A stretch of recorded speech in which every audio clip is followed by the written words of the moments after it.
ഒരു നാട്ടുരാജാവ് തൻ്റെ എല്ലാ ഭൂമിയും ആളുകൾക്ക് വിതരണം ചെയ്യാൻ തീരുമാനിച്ചു. ഇത് കേട്ട പലരും അവിടെ ഓടിച്ചെന്നു, എങ്ങനെയാണ് കിട്ടുന്നതെന്നുള്ളത്. അപ്പോൾ അയാൾ പറഞ്ഞു, നിങ്ങൾ ഇപ്പോൾ രാവിലെ വന്ന ആളുകളോട് പറഞ്ഞു, നിങ്ങൾ എത്ര ദൂരം നടക്കാൻ പറ്റുമോ അത്ര ദൂരം നടക്കുക, വൈകുന്നേരം സൂര്യാസ്തമയത്തിന് മുന്നേ തിരിച്ചെത്തണം. ഈ നടന്ന ദൂരം ഉള്ള എല്ലാ ഭൂമിയും താങ്കൾക്ക് എടുക്കാമെന്ന് പറഞ്ഞു.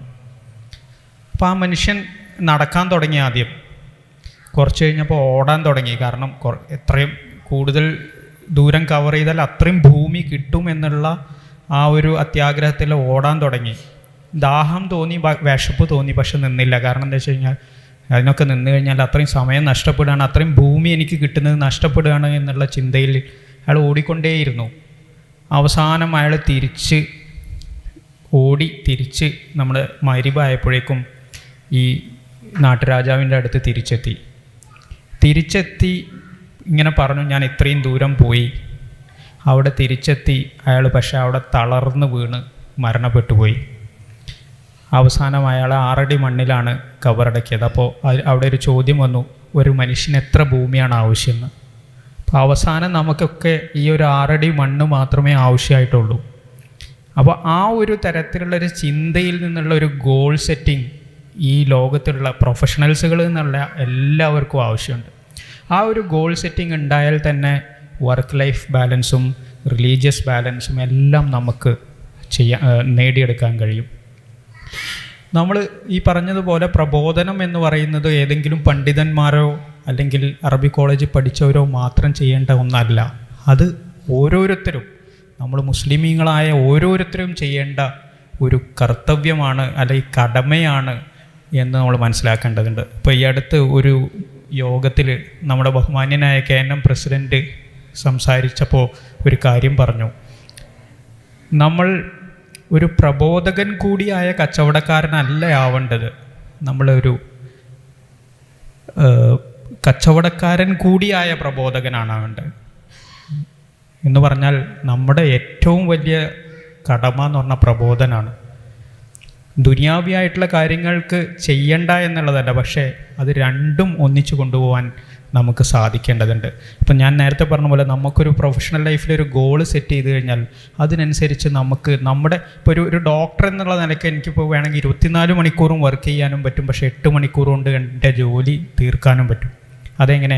അപ്പോൾ അതിനനുസരിച്ചുള്ള ടീം നമ്മൾ ഉണ്ടാക്കണം, നമ്മുടെ ജോലി ഡിവൈഡ് ചെയ്ത് കൊടുക്കണം.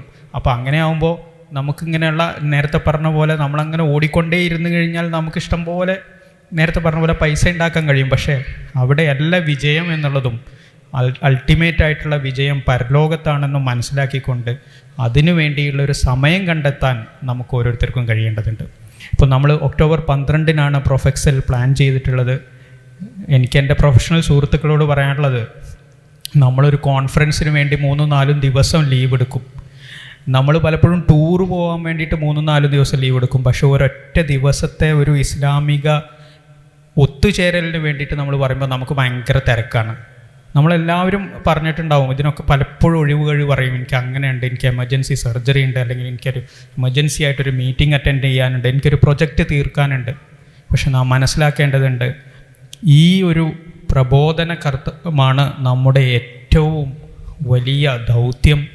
അത് കഴിഞ്ഞിട്ടേ ഉള്ളൂ നമുക്ക് മറ്റെന്തും. അല്ലാന്നുണ്ടെങ്കിൽ നാളെ പരലോകത്ത് നമ്മൾ അള്ളാഹുവിൻ്റെ മുന്നിൽ ഉത്തരം പറയേണ്ടി വരും.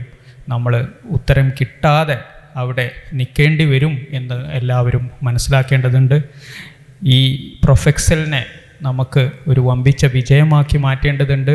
കൂടുതൽ പ്രൊഫഷണലുകൾക്ക്, കാരണം പ്രൊഫഷണലുകൾക്ക് ഞാൻ വിചാരിക്കുന്നത് കൂടുതൽ ഈ ദഅവത്തിൽ എസ്പെഷ്യലി ഇന്നത്തെ കാലഘട്ടത്തിൽ നമുക്ക് കൂടുതൽ പങ്ക് നിർവഹിക്കാൻ കഴിയുന്ന ഒരു ഗ്രൂപ്പാണ് പ്രൊഫഷണലുകൾ. കാരണം ഇസ്ലാമിന് അത്രയ്ക്കും തെറ്റിദ്ധരിക്കപ്പെട്ട ഒരു കാലഘട്ടത്തിൽ കൂടിയാണ് നമ്മൾ ജീവിച്ചു കൊണ്ടിരിക്കുന്നത്. അത്തരത്തിലുള്ള ഒരു സമയത്ത് ഒരു ആത്മവിശ്വാസത്തോടെ ക്ലാരിറ്റിയോടുകൂടി മറുപടി കൊടുക്കാൻ നമുക്ക് പ്രൊഫഷണലുകൾക്കും കഴിയേണ്ടതുണ്ട്. കാരണം നേരത്തെ പറഞ്ഞതുപോലെ നമ്മൾ ആത്മാഭിമാനത്തോടു കൂടി ഇസ്ലാമികമായിട്ടുള്ള കാര്യങ്ങൾ സോഷ്യൽ മീഡിയയിലും എല്ലായിടത്തും ചർച്ച ചെയ്യാനും നമ്മുടെ സ്റ്റാറ്റസുകളാക്കാനും ആളുകളുടെ മുന്നിൽ അവരോട് ചോദിക്കുമ്പോൾ അതിനനുസരിച്ചുള്ള ഉത്തരം പറയാനും കഴിയുന്ന ഒരു സമൂഹമായി നമ്മുടെ പ്രൊഫഷണൽസും വളരേണ്ടതുണ്ട്. അത് എന്തായാലും ഈ സമൂഹത്തിന് വളരെ വലിയ ഗുണം ചെയ്യുമെന്നുള്ളതിൽ തർക്കമില്ല. നിങ്ങളിവിടെ കൂടിയിരിക്കുന്ന ഓരോരുത്തരും ഒരു 5 പേരെങ്കിലും 5 പ്രൊഫഷണൽ ഫാമിലിയെങ്കിലും രജിസ്റ്റർ ചെയ്യിപ്പിക്കാൻ നിങ്ങൾക്ക് കഴിഞ്ഞാൽ തന്നെ നമുക്ക് ഈ ഒരു മീറ്റിംഗ് വളരെ വലിയൊരു വിജയമാക്കി മാറ്റാൻ സാധിക്കും. അതിന് നിങ്ങളെല്ലാവരും ശ്രമിക്കണം. നിങ്ങളുടെ എല്ലാവരുടെയും പ്രാർത്ഥനയും ശ്രമവും ഈ യോഗം, ഈ പ്രൊഫെക്സൽ ഒരു വലിയ വിജയമാക്കാനും അതിലൂടെ അള്ളാഹുവിൻ്റെ അടുത്ത് നിന്ന് പ്രതിഫലം ലഭിക്കുവാൻ പറ്റുന്ന ഒരു വേദിയാക്കി മാറ്റുവാനും നമുക്ക് കഴിയട്ടെ എന്ന് പ്രാർത്ഥിച്ചുകൊണ്ട് നിർത്തുന്നു. അസ്സലാമു അലൈക്കും വആഖിറു ദഅ്വാനാ അനിൽ ഹംദുലില്ലാഹി റബ്ബിൽ ആലമീൻ.